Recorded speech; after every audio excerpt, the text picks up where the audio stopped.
Selamat datang kembali di Bibol, Bincang Bola bareng Lenscom TV bersama saya, Faiz Miraldi, yang akan membahas berita-berita sepak bola ataupun kisah-kisah sepak bola. Seperti yang sekarang ini yang akan kita bahas pada episode kali ini, kita akan membahas kiper-kiper dari Manchester United, teman-teman ya. Cuman nggak semuanya, mungkin yang cukup memorable aja, yang punya kenangan tersendiri di Manchester United. Siapa aja sih? Penasaran kan? Saksikan videonya sampai selesai. Oke, kita mulai. Jadi teman-teman, dominasi panjang Manchester United di Liga Inggris tak lepas dari peran-peran kiper hebat tentunya ya. Nama-nama seperti Peter Schmeichel sampai Edwin van der Sar dan David De Gea yang sekarang ini menjaga gawang Man United harus diakui telah meninggalkan catatan emas di Old Trafford nih teman-teman. Pada masa-masa manajer Sir Alex Ferguson terutama ya, saat masih jaya-jayanya. Gitu teman-teman. Namun juga tidak kurang nama-nama yang gagal atau hanya menuai stempel pelengkap tim dari Manchester United. Termasuk kini tentang nasib David De Gea ya teman-teman di Man United yang sepertinya harus ada pesaingnya teman-teman. Karena menurut Ten Hag, De Gea juga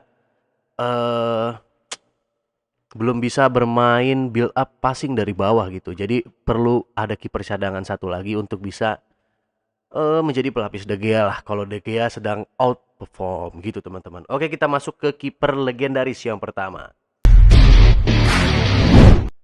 Jadi ada Jim Leighton MBE. Nah, buat teman-teman yang belum tahu, MBE ini adalah gelar dari Ratu Inggris teman-teman ya. Orang yang mendapatkan gelar ini ya pasti punya prestasi atau bukan orang sembarangan gitu. Yang populer saat ini yang pakai gelar MBE ini mungkin Marcus Rashford ya kalau di MU. Sisanya nggak tahu. Nah, jadi Jim Leighton MBE ini bergabung dengan Man United sejak tahun 1988 sampai 1991. Ditransfer dari Aberdeen 750.000 pound. Nah, faktor sudah bekerja sama dengan Sir Alex di Aberdeen dulu menjadi nilai lebih dari kiper kelahiran 24 Juli 1958 ini. Leighton juga menjadi kiper timnas Skotlandia dan sosok penting pada masa karir awalnya Sir Alex Ferguson di Man United. Namun Leighton hanya bertahan 4 tahun dan pergi sebelum United memasuki masa dominasi yang dimulai sejak Piala Liga 1992. Sayang sekali ya, sebenarnya MU 92 itu sedang menuju untuk fase meroket lah gitu. Lalu ada Les Sailly 1989 sampai 1991 dari Luton Town. Gratis ya teman-teman ini. Abis itu dia sempat balik lagi pada tahun 1993 sampai tahun 1994 dari Aston Villa, free transfer juga. Jadi Silly masuk United sejak Desember 89 ya teman-teman, dengan status pinjaman dari Luton, namun nasib baik baru datang ketika United melakukan partai final ulangan Piala FA 1990 melawan Crystal Palace. Jadi Silly itu waktu itu bermain bagus dan United menjadi juara gitu teman-teman. Namun sayangnya kehadiran Peter Schmeichel pada tahun 1991 membuat Silly harus menjadi bayang-bayang dan akhirnya pergi ke West Ham serta menghabiskan karir di sana, teman-teman. Gitu. Nah, itu tadi dari yang Les Sailly. Ini gara-gara kita terlalu lama nontonin ini nih. Sidaknya Ferdi Sambo. Sambo mania. Waduh. Lalu ada Peter Schmeichel teman-teman.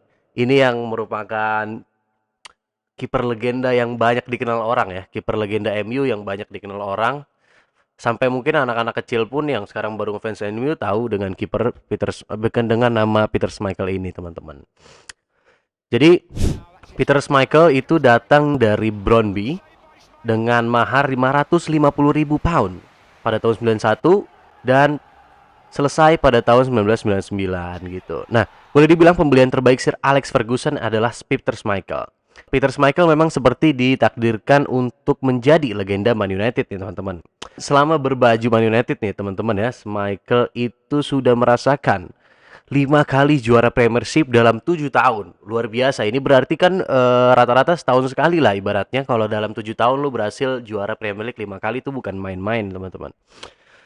Dan 3 kali Piala FA dan sekali juara Liga Champions. Lah, ini yang membuat kenapa Schmeichel dibilang waktu itu pembelian terbaik Sir Alex Ferguson, karena Dia mempunyai kinerja yang stabil dan menjadi faktor penting untuk menjaga kepapanan sepanjang era 90-an bagi Man United gitu teman-teman. Itu yang Peter Schmeichel. Lalu setelah era Peter Schmeichel ada, ini maksudnya masih satu era ya, ada Tony Cotton 1996, 500.000 pound dari Manchester City. Nah, Cotton hanyalah seorang yang harus menerima nasib sebagai pelapisnya Peter Schmeichel karena selama bergabung 6 bulan bersama United tak sekalipun Cotton bermain. Tapi Cotton telah pensiun sebagai pemain waktu itu ya, dan kembali berada di United sebagai pelatih kiper gitu teman-teman. Lalu ada Raymond van der Gouw dari Vitesse Arnhem, free transfer pada tahun 96 sampai 2002, cukup lama nih ya. Raymond sosok lain yang harus hidup sebagai bayang-bayang Peter Schmeichel kala itu. Kiper Belanda kelahiran 24 Maret 1963 ini datang setelah Sir Alex melego Cotton ke Sunderland. Selama 6 tahun berada di United, Van der Gouw tak pernah merasakan posisi permanen dan catatan 61 pertandingan saja. Malah waktu itu si Raymond ini sempat ditugaskan oleh Sir Alex menjadi pelatih kiper muda ya di MU ya, padahal dia juga masih bermain gitu. Jadi nggak sia-sia amat lah, dia masih bisa ngelatih waktu itu. Oke, itu dari Raymond van der Gouw. Lalu ada Mark Bosnich, dibeli dari Aston Villa secara gratis. Kok dibeli gratis ya?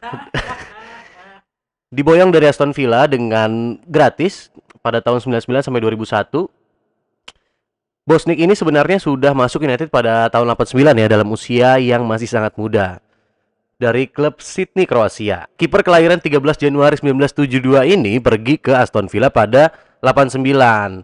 Bosnich kembali ke Old Trafford dengan status salah satu kiper terbaik Premiership sekaligus andalan timnas Australia.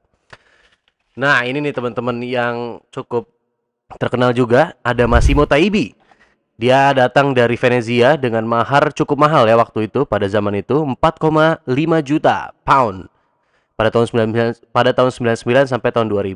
Jadi Massimo Taibi ini mantan kiper AC Milan teman-teman ya, didatangkan dengan harapan besar mengisi tempat utama yang ditinggal Peter Schmeichel meski harus bersaing dengan Mark Bosnich dan Raymond van der Gouw. Namun inilah masa suram United pada posisi kiper. Jadi karena blunder menamatkan karirnya si Massimo Taibi ini ya teman-teman, dan meninggalkan rekor hanya bermain dalam 4 pertandingan saja. 4,5 juta pound bermain hanya 4 pertandingan saja. Itu salah satu flop yang pernah dilakukan oleh MU. Lalu ada Fabien Barthez, kiper Prancis ya, ditransfer dari AS Monaco sebesar 7,8 juta teman-teman, mahal pada tahun itu ya. Fabien Barthez datang ke MU pada tahun 2000 sampai berakhir 2004. Ini Sir Alex beli dulu merupakan ini ya, serial lanjutan untuk mencari kiper pengganti Schmeichel gitu ya. Dan waktu itu ngiranya udah selesai lah pencariannya karena nemu si Fabien Barthez ini. Cuman Barthez sering blunder teman-teman. Jadi ya hanya bertahan 4 tahun di Man United karena sering blunder juga. Mungkin teman-teman yang fans MU juga pernah lihat matchnya dia, highlightnya dia karena pernah blunder dan segala macam gitu. Oke, lalu ada ini nih teman-teman. Sebenarnya ada banyak ya. Kayak ada ini nih si Andy Goram, ada Roy Carroll, ada Ricardo Lopez Felipe. Nah, kita langsung aja ke Tim Howard ya teman-teman. Mungkin teman-teman juga tahu Tim Howard nih. Pernah main di Everton, pernah main di Tottenham. Tapi pada tahun 2003 sampai 2007 Tim Howard pernah main di MU juga gitu. Ditransfer dari Metro Stars senilai 2,3 juta pound sterling. Saat itu United tengah mencari atau melakukan penetrasi ke pasar Amerika Serikat. Kiper Amerika Serikat kelahiran 6 Maret 79 ini datang di masa akhir karir Fabien Barthez. Jadi Howard langsung menjadi pilihan utama dan debutnya di Community Shield melawan Arsenal diwarnai sukses menggagalkan tendangan penalti. Dan Howard menjadi orang pertama Amerika Serikat yang merasakan medali Piala FA 2004. Dan kendati begitu, kinerja Howard belum stabil sehingga tempat utamanya digeser Edwin van der Sar yang datang pada tahun 2005. Gitu teman-teman. Nah, sekarang mungkin ini juga salah satu kiper yang ini ya, terkenal juga pada masanya. Apalagi anak usia 90-an. Anak usia 90-an. anak tahun 90-an lah ya, 90-an akhir pasti kenal banget dengan namanya Edwin van der Sar gitu. Jadi Edwin van der Sar itu ditransfer dari Fulham 2 juta pound sterling saja dan berkarir di Man United sejak tahun 2005 sampai 2011. Jadi United kembali memiliki kiper hebat setelah sekian lama, setelah Peter Schmeichel meninggalkan MU pada tahun 99. Dan pada tahun 2005 MU kembali memiliki kiper hebat dengan masuknya Edwin van der Sar dari Fulham. Nah, meski berstatus kiper timnas Belanda serta mantan kiper Ajax Amsterdam dan Juventus, tapi nilai bandrolnya terbilang murah ya. United seperti untung besar dalam mendatangkan si Edwin van der Sar ini. Dan Van der Sar mempunyai pedang salah salah itu hilang akal barusan. Dan Van der Sar ini berulang kali menjadi pilar yang mampu meraup gelar Premier League termasuk 1 gelar Liga Champions pada tahun 2008. Dan ketika menyatakan keluar dari Man United, Van der Sar juga sekaligus mengumumkan dirinya pensiun dari sepak bola. Jadi Van der Sar itu pensiun di MU ya, sekitar umur 41 atau 42 gitu dia pensiun. Cukup tua ya, cukup tua sekali itu. Dan yang sekarang adalah David De Gea. David De Gea ini datang setelah pergian Edwin van der Sar ya teman-teman. Dia ditransfer dari Atletico Madrid sekitar 18,9 juta pound sterling. Nah, masuk dari Atletico Madrid ke United pada tahun 2011 bulan Juni, David De Gea asal Spanyol mencatatkan rekor pembelian termahal di Inggris. 18,9 juta pada tahun 2011 itu mahal ya. Nah, David De Gea punya refleks yang cepat sehingga menjadi faktor penting saat United meraih juara Premier League 2012-2013, termasuk membuat timnas Spanyol sering menempatkannya sebagai kiper utama hingga saat ini. Dan sampai sekarang De Gea yang sudah berusia 31 tahun masih menjadi kiper utama di United. Namun kabar telah berhembus kencang bahwa manajer baru United, Erik ten Hag, telah mencari pelapis De Gea. Hanya pelapis saja, bukan pengganti, teman-teman. Oke, kalau kiper bisa panjang lah umurnya, tergantung dia maunya. Mau sampai umur 87 terserah. Yang penting masih bisa lompat sana, lompat sini. Oke. Itulah dia dari episode kali ini, teman-teman. Itulah beberapa kiper Man United yang memiliki kisah memorable gitu ya. Ada yang sukses dan ada yang gagal. Mungkin informasinya yang kurang lengkap, ya sudah biasa. Kami di sini hanya senang-senang aja. Oke, gimana update Freddy Sambo? Saksikan di Instagram Lambetura. Oke, saya Faiz Minaldi. Sampai jumpa pada episode berikutnya. Salam Bibol.